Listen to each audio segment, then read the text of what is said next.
بسم اللہ الرحمن الرحیم، السلام علیکم ورحمۃ اللہ وبرکاتہ۔ ایسی کون سی عورت ہے کہ جن کے اوپر اللہ تبارک و تعالیٰ کی لعنت برستی ہے؟ یعنی اللہ جن عورتوں پر لعنت بھیجتے ہیں وہ کون کون سی عورتیں ہیں، ان کے بارے میں آج ہم آپ کو بتائیں گے۔ دیکھیں، یوں تو بہت سارے اعمال ایسے ہوتے ہیں کہ جن کے اوپر اللہ تبارک و تعالیٰ کے جو احکامات ہیں ان کو چھوڑنے کی بنیاد پر ان کو گناہ ملتا ہے، اور بعض مرتبہ ایسا گناہ ملتا ہے کہ جو لعنت کے قریب ہوتا ہے، یعنی لعنت اس کو بولتے ہیں کہ جو اللہ کی رحمت سے دور ہو جاتا ہے۔ تو یہاں پر آج ہم ایک ایسے اہم مسئلے کے اوپر بتانے والے ہیں، عورت کے بارے میں بتائیں گے کہ اس کا گناہ ایسا ہوگا کہ جو رات بھر فرشتوں کی لعنت رہے گی اس پر، اور اللہ کی بھی لعنت رہے گی، یعنی وہ اللہ کی رحمت سے دور رہے گی۔ اس نے اچھا کام نہیں کیا ہے، رات بھر وہ گناہوں کی زندگی میں ملوث رہے گی۔ ایسی خاتون کے بارے میں، ایسی عورت کے بارے میں آج ہم آپ کو بتانے والے ہیں۔ عن ابی ہریرہ رضی اللہ تعالی عنہ قال قال رسول اللہ صلی اللہ علیہ وسلم اذا دعا الرجل امرأته الى فراشه فابت فبات غضبان علیہا لعنتها الملائکۃ حتی تصبح، رواہ البخاری۔ یہ بخاری شریف کی روایت ہے، حضرت ابو ہریرہ رضی اللہ تعالی عنہ اس کے راوی ہیں۔ اس روایت میں اللہ کے نبی صلی اللہ علیہ وسلم نے ارشاد فرمایا، اذا دعا الرجل امرأته، کہ جب کسی مرد نے اپنی بیوی کو بلایا الی فراشہ، اپنے بستر پر، ہم بستری کرنے کے لیے، خواہش کو پورا کرنے کے لیے کسی مرد نے اپنی عورت کو بلایا،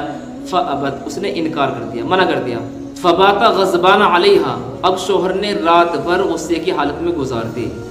رات بھر شوہر نے غصے کی حالت میں گزاری ہے، لعنتها الملائکۃ حتی تصبح، رات بھر یعنی صبح تک فرشتے اس عورت پر لعنت بھیجتے رہتے ہیں، اس کو برا بھلا کہتے رہتے ہیں کہ کیسی عورت ہے، اس نے اپنے شوہر کی فرما برداری نہیں کی ہے۔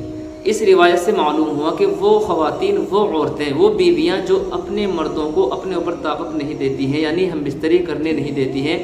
وہ رات بھر اس حالت میں رہتی ہے کہ اللہ کی لعنت ان کے اوپر برستی رہتی ہے، فرشتے ان پر لعنت کرتے رہتے ہیں۔ اور لعنت، میں نے آپ کو بتا دیا ہے کہ لعنت کی حالت میں اگر موت آ جائے تو یقیناً یہ بہت بڑی بدنصیبی کی بات ہے، یعنی اللہ کی رحمت سے کوئی آدمی نکل جائے، اللہ کی رحمت سے کوئی دور ہو جائے تو کتنا بڑا گناہ ہوگا، اور کتنی بڑی مایوسی کی بات ہوگی، کتنی بڑی شرم کی بات ہوگی۔ انسان کو وہ کام کرنے چاہیے کہ جو ہر وقت اللہ کی رحمت میں رہنے والے کام ہیں،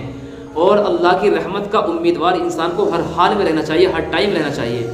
تو چونکہ معلوم ہوا کہ یہ عورتیں صحیح نہیں کرتی ہیں، یہ غلط کرتی ہیں کہ جو اپنے شوہروں کو اپنے اوپر قابض نہیں ہونے دیتی، قادر نہیں ہونے دیتی، یعنی ہم بستری کرنے نہیں دیتی، ان کو چاہیے کہ وہ اس عمل سے باز آ جائیں، اور جو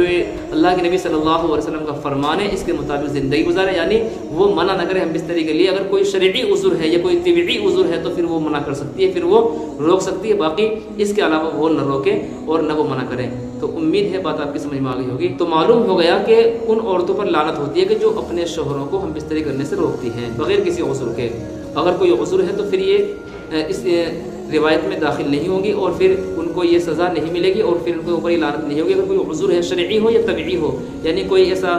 ذہنی عذر ہو کہ جس سے بیماری وغیرہ، تکلیف وغیرہ ہو، تو تب بھی کوئی حرج کی بات نہیں، یا شرعی عذر یعنی اس کو حیض وغیرہ ہو، پیریڈس وغیرہ ہو، یا وہ ناپاکی کی حالت میں ہو، تو یہ تو